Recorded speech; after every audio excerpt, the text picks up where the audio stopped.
Ever played a video game so engrossing that you forgot to save, only to lose hours of progress when the power went out? That sinking feeling is what most people imagine when they hear the term commit, without context. A mysterious digital handshake that somehow saves your work, but how and where? Welcome.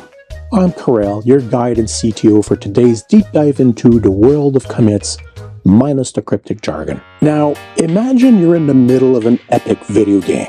You just defeated the boss of the level. Your health is dangerously low and you've used most of your resources. You find a save point and click, your game's current state is save.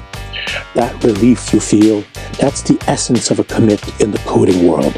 It's your project's save point, a snapshot of your code at a moment you choose because you've reached a meaningful point, like beating the boss level in our analogy. A commit in version control system such as Git is not just a blind backup of your work. It's a deliberate, strategic save.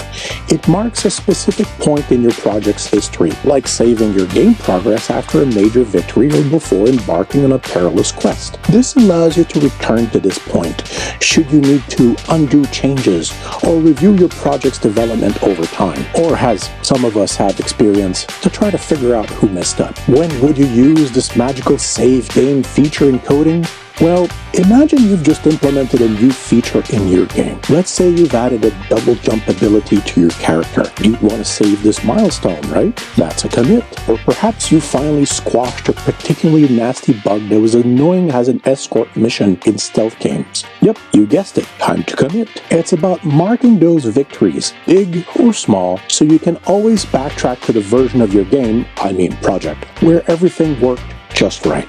And here's another scenario. You're experimenting with a new level design, but you're not sure if it will make the game too difficult. Commit your current state before you start. This way, if your new level turns out to be the water temple of your game, you can easily revert to the pre-experiment version without losing sleep. Why would you use this approach instead of, say, just continuously working without saving? Imagine playing a game where you couldn't save. Every mistake, every death would send you back to the start. In coding, not using commits is like playing that game in hardcore mode. Sure, it sounds heroic, but it's unnecessarily risky. Commits allow you the freedom to experiment and the safety net to fall back on, making your coding journey less about dodging bullets and more about strategic, thoughtful progression. In common language, committing is like saving your game so you don't lose progress. The complicated version? It's creating a snapshot of your project's files at a specific point in time, allowing you to track changes and revert if necessary. The first explanation is for everyone who's ever felt the pain of losing unsaved progress. The second is for those who prefer their explanation with a side of technical garnish. Before you rush off to commit your latest project changes, why not check out our other videos?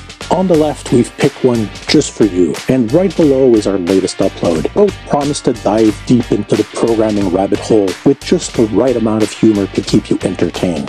Trust me, you don't want to miss these.